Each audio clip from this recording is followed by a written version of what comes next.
विद्यार्थी मित्रांनो नमस्कार. आपण इलेक्ट्रिकल इंजिनिअरिंगमध्ये अभ्यास करत आहोत.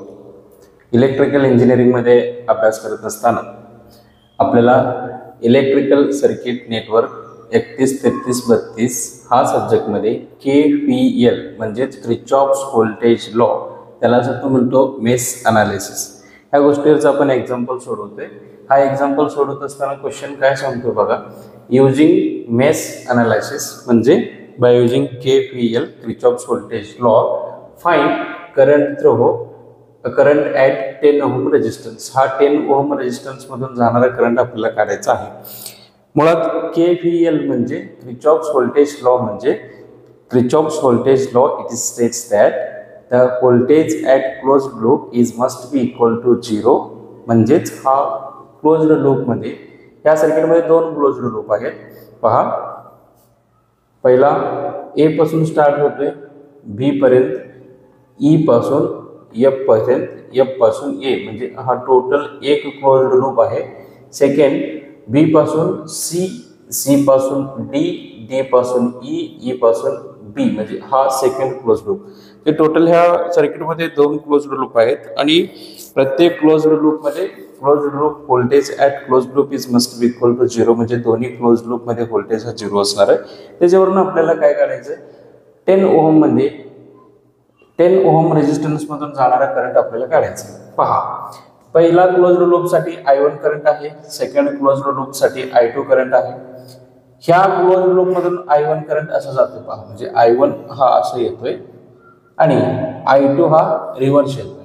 म्हणून हे बघा, असं फिरून I2 असं येतोय, I1 इथून एंट्री करतोय, म्हणून I1 मायनस I2. ह्या 10 ओहम मधून जाणारा करंट I1 मायनस I2. आपल्याला I1 मायनस I2 हा गोष्टी काढायचा आहे. I1 मायनस I2 केल्यानंतर 10 ओहम मधून जाणारा करंट आपल्याला मिळतं. तर चला आपण अप्लाय करूया. Consider loop 1. पहिला लूप आपण कन्सिडर केलो. लूप काय सांगते, ए पासून स्टार्ट झाला बी पर्यंत, बी पासून ई पर्यंत, ई पासून एफ पर्यंत, एफ पासून पुन्हा ए पर्यंत. हा तुमचा क्लोज्ड लूप 1 आहे. त्याला आपण KVL म्हणजे किर्चॉफ्स व्होल्टेज लॉ काय करतो, अप्लाय करतो. तर करा, पहा, त्याच्या आधी आपण साइन कन्व्हेन्शन, प्लस इथे मायनस, इथे प्लस, इथे मायनस, पुन्हा इथे मायनस, इथे प्लस आहे. त्याच्यानुसार आपण काय करतोय, जसं साइन कन्व्हेन्शन आहे तसं आपण काय करतोय, एक्झाम्पल सोडवायचा प्रयत्न करतोय आणि त्याच्यानुसार आपण करंट अप्लाय करतोय. V is equal to I into R, म्हणजे जाणारा करंट I आणि असलेला resistance R, I into R म्हणजे V. चला, KVL काय सांगतोय, पहिला 5I1, नेक्स्ट प्लस आहे 10 I1 minus I2, I1 minus I2. Next minus 60 volt is equal to 0. Closed loop, हा क्लोज्ड लूप KVL म्हणजे Kirchhoff's voltage law states that a voltage at closed loop is must be equal to 0. पहिला equation. ह्या equation वरून आपल्याला काय काढायचं आहे, I1. 5I1 plus 10 into I1, 10I1 plus into minus 10 into I2, 10I2 minus 60 is equal to 0. I1 into I1 plus 5I1 plus 10I1, 15I1 minus 10I2 minus 60 is equal to 0. हा equation पहिला आहे. ह्या equation नंतर आपल्याला काय करायचं आहे, ह्याच्यातनं I1 कॅल्क्युलेशन, त्याच्यासाठी लागणारा I2, तिकडे I2 काढायचा असतो. त्यामुळं आपल्याला काय करायचं, पहा, तिथे आपण I1 काढून ठेवूया. कसं काढायचं पहा, 15I1 is equal to minus 60, इकडे आल्यानंतर प्लस 60, -10i2 इकडे आल्यानंतर +10i2 डिवायडेड बाय, डिवाइड कुठे येतोय, हा 15i1 इकडे गुणाकार आहे, इकडे आल्यानंतर काय होणार, ते भागाकारात होते, म्हणजे तुम्हाला प्रॉपर i1 मिळाला, हे 15 इथे आले. ज्यावेळी आपल्याला पुढे कॅल्क्युलेशन केल्यानंतर i2 ची व्हॅल्यू मिळतं, i2 ची व्हॅल्यू मिळाल्यानंतर आपण काय करूया, i2 ची व्हॅल्यू इथं पुटअप करून i1 ची व्हॅल्यू आपण काढूया. चला आपण काय करू, सेकंड लूप साठी कन्सिडर लूप सेकंड काय सांगतोय, B C D E B. बघा B पासून स्टार्ट झालं, इथं साइन कन्व्हेन्शन करून घेऊया, प्लस मायनस हे मायनस आणि इकडे प्लस. बघा B पासून स्टार्ट झाला C पर्यंत, C पासून D पर्यंत, D पासून E पासून पुन्हा B, म्हणजे हा क्लोज्ड लूप होते. तर चला closed loop B C D परत E परत B. बघा क्लोज्ड लूप सगळ्यांनी समजून घ्या, काय सांगतोय, B C D E B हा एक क्लोज्ड लूप झाला. हा Kirchhoff's voltage law states that the voltage at closed loop must be equal to 0. म्हणजे इथं 0 ह्या इक्वेशन आपण पूर्ण केल्यानंतर मस्ट बी इक्वल टू 0 आपण 100% घ्यायलाच पाहिजे. चला तर आपण इक्वेशन लिहूया, P = I × R, जाणारा करंट I2, R 4 ओहम आहे, म्हणजे 4 × I2 प्लस 20 मायनस, इकडे बघा हे +20 इकडे आले, पहिला मायनस आहे, -10 ओहम आणि करंट त्याच्यामध्ये I1 - I2 must be equal to 0. आपण काय वापरलोय, KVL यूज केलेला आहे. तर पहा आपण सिंप्लिफिकेशन करूया, 4i2 + 20 minus 10 × I1 10i1 minus into minus plus 10 × I2 10i2 = 0. त्याच्यामध्ये आता काय करूया आपण, I1 I2 आणि कॉन्स्टंट एका साईडला नेऊया, 4i2 प्लस 10i2 म्हणजे 14i2 minus 10i1 minus 10i1 आणि +4 + 10 प्लस 14i2 त्याच्यानंतर प्लस 20 प्लस 20 = 0. ह्या इक्वेशन मध्ये बघा I1 I2 आणि कॉन्स्टंट तिन्ही गोष्टी आले. आता आपल्याला काय करायचं आहे, हे I1 चं जे व्हॅल्यू आहे, हे I1 ची व्हॅल्यू त्या इक्वेशन मध्ये आपण काय करूया, पुटअप करूया. त्यासाठी 20 जो प्लस मध्ये आहे इकडे, ते 20 आपण काय करूया, ह्या बाजूला मायनस मध्ये नेऊया, म्हणजे आपल्याला हे जे +20 आहे ह्या साईडला नंतर काय होणार आहे, -20, हे +14 इथंच ठेवूया. ह्याच्यामध्ये I1 ची व्हॅल्यू पुटअप करूया. कुठं आहे तुमचं I1 ची व्हॅल्यू, हे बघा 60 + 10i2/50, 60 + 10i2/60 हे आपण ह्याच्यामध्ये पुटअप करायचं आहे.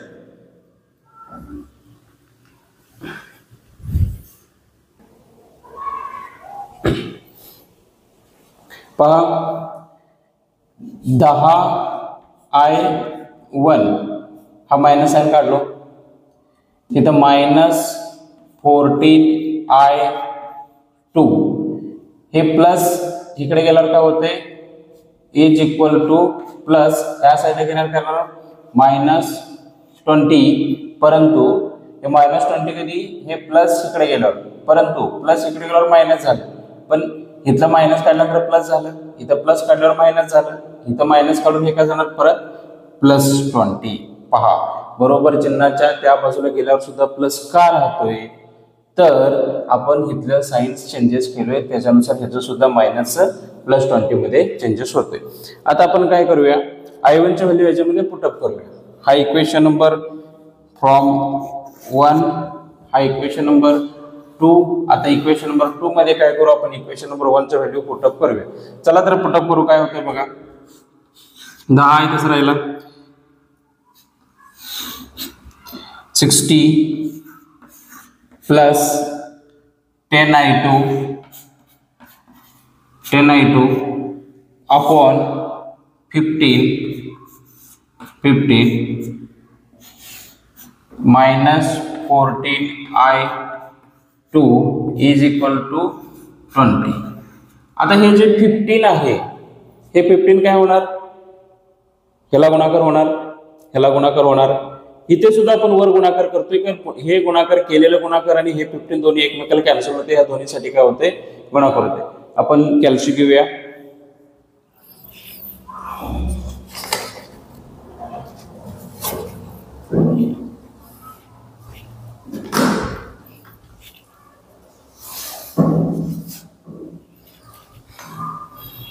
बघा काय होतंय, 15 इंटू 14, 15 इंटू 14 210 येतोय. 15 इंटू 20 म्हणजे 300 येतोय.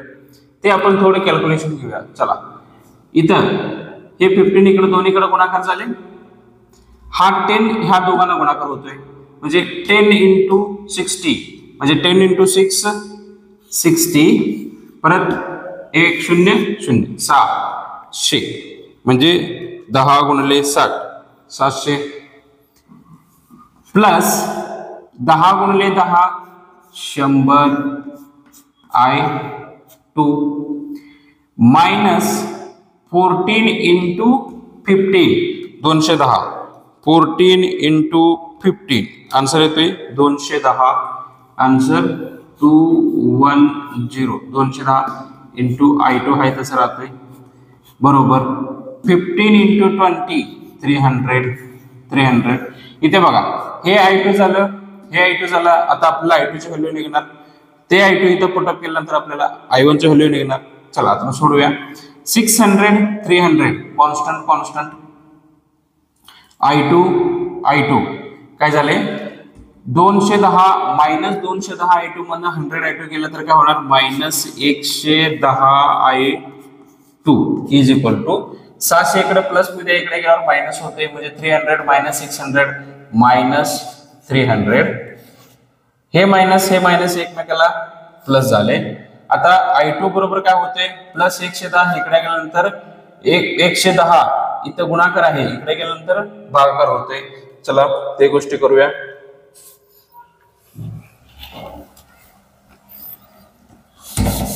एकशे 10 गुणाकार होतं, ह्या बाजूला आल्यानंतर काय होणार 110 डिवाइड होणार 110. आता बघा i2 इज इक्वल टू किती तुमचं उत्तर येतं, कॅल्क्युलेशन मध्ये पुटअप करा. 300 डिवाइडेड बाय 110,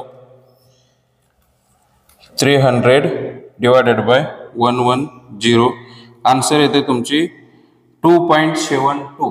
हे पहा आन्सर येते किती तुमचा 2.72. आन्सर आला 2.72 एम्पियर. आता इक्वेशन 1 मध्ये तुम्ही काय पुटअप करायचं, 2.72 पुटअप करायचंय. काय करायचंय 2.72. बघा ह्या इक्वेशन मध्ये डायरेक्ट इथं आपण व्हॅल्यू पुटअप करूया.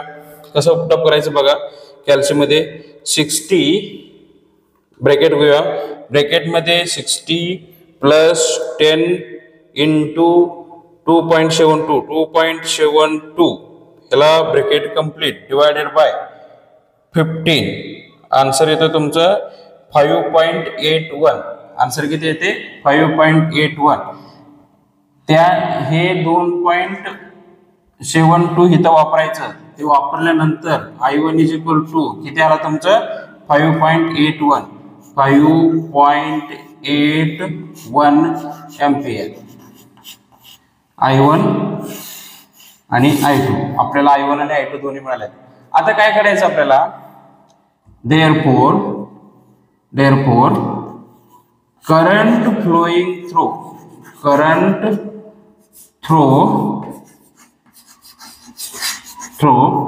10 ohm resistance 10 ohm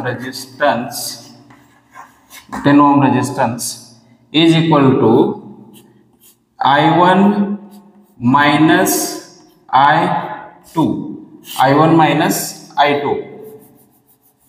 is equal to I1 minus I2 आपण पुटअप करा. काय सांगते I1 किती आला तुमचं 5.81 minus 2.72. ओके किती येते बघा उत्तर 5.81 minus 2.71 ब्रॅकेट कंप्लीट. उत्तर किती येते तुमचं 3.1 एम्पियर. किती येते 3.1 एम्पियर. मग काय उत्तर तुम्हाला फायनल कसं लिहायचं बघा. सेम स्टेटमेंट खाली देअरफॉर आन्सर मध्ये ह्या स्टेटमेंटला तुम्हाला मार्क असतो. करंट थ्रू 10 ohm resistance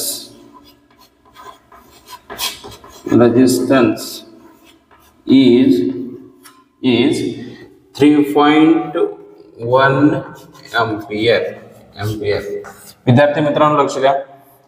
हा एक्झाम्पल सोडवत असताना आपल्याला दोन क्लोज ग्रुपवर अभ्यास करावा लागला. पहिला क्लोज ग्रुप हा ABEFA ह्याच्यामधनं आपण I1 हा इक्वेशन पर्यंतच काढतोय. हा इक्वेशन झाल्यानंतर कन्सिडर क्लोज ग्रुप बी घेतो आपण BCDEB ह्याच्यावरून आपल्याला I2 हे इक्वेशन येतोय. सेकंड नंबरचं इक्वेशन. ह्या सेकंड नंबरच्या इक्वेशन मध्ये आपण काय पुटअप करतोय हा इक्वेशन नंबर 1 इथं पुटअप करतोय. इक्वेशन नंबर 1 इथं पुटअप केल्यानंतर आपल्याला I2 निघतोय. I2 ची व्हॅल्यू आल्यानंतर आपण काय करतोय I2 आलेला उत्तर हा I1 मध्ये पुटअप करतोय. बघा एक तर सेकंड इक्वेशन मध्ये आपण इक्वेशन नंबर 1 पुटअप केला त्याच्यावरनं तुम्हाला I2 मिळालं आणि I2 आलेलं उत्तर तुम्ही पुन्हा कुठं पुटअप करताय I1 मध्ये इक्वेशन नंबर 1 मध्ये. त्यावेळी तुम्हाला I1 मिळतं. I1 मिळाल्यानंतर करंट थ्रू हा 10 ओम रेजिस्टन्स मध्ये जाणारा करंट I1 मायनस I2 म्हणजे I1 मायनस I2 केल्यानंतर तुम्हाला 3.1 एम्पियर येतोय. तेच फायनलचं उत्तर कसं लिहायचं current through 10 ohm resistance is 3.1 ampere. विद्यार्थी मित्रांनो लक्ष द्या. हा एक्झाम्पल सोडवत असताना आपल्याला 101% हा दोन लूप मधनं पहिला हा क्लोज लूप आणि दुसरा सेकंड क्लोज लूप हा क्लोज लूपचं इक्वेशन लिहिणंच महत्वाचे असतं. मग ते क्लोज लूपचं इक्वेशन लिहित असताना आपल्याला असलेलं रेजिस्टन्स आणि व्होल्टेज मध्ये साइन कन्व्हेन्शन करणं खूप महत्वाचं आहे. त्यामुळे आपण पहिला सुरुवातीलाच 5 ओम रेजिस्टन्सचं पॉझिटिव्ह आणि निगेटिव्ह साइन कन्व्हेन्शन त्यानंतर 10 ओमला पॉझिटिव्ह निगेटिव्ह एकदा हा साइन कन्व्हेन्शन केल्यानंतर करंट I1 जात असताना पॉझिटिव्ह टू निगेटिव्ह जातं पण करंट I2 जात असताना निगेटिव्ह पासून पॉझिटिव्हला जातं. म्हणून आपण I1 मायनस I2 हा गोष्टी घेतो. त्यामुळं विद्यार्थी मित्रांनो हा एक्झाम्पल तुम्हाला येणाऱ्या परीक्षेमध्ये 4 मार्काला किंवा 6 मार्काला सुद्धा येऊ शकतो. त्यामुळे सर्वांनी व्यवस्थितपणे लक्ष देऊन अभ्यास करणं गरजेचं आहे. दिलेल्या हा एक्झाम्पल आता तुम्हाला पहिल्यापासून शेवटपर्यंत सगळे व्यवस्थित दिसत आहे. सर्वांनी त्या प्रत्येक स्टेपनुसार एक्झाम्पल सोडून घ्या. येणाऱ्या परीक्षेसाठी तुम्हाला माझ्याकडून खूप खूप शुभेच्छा आणि तुम्ही सर्वांनी छान पद्धतीने अभ्यास करा. अभ्यास करून येणाऱ्या परीक्षेमध्ये चांगल्या पद्धतीने मार्क पाडा. सर्व विद्यार्थ्यांना माझ्याकडून येणाऱ्या परीक्षेसाठी बेस्ट ऑफ लक आणि थँक्यू.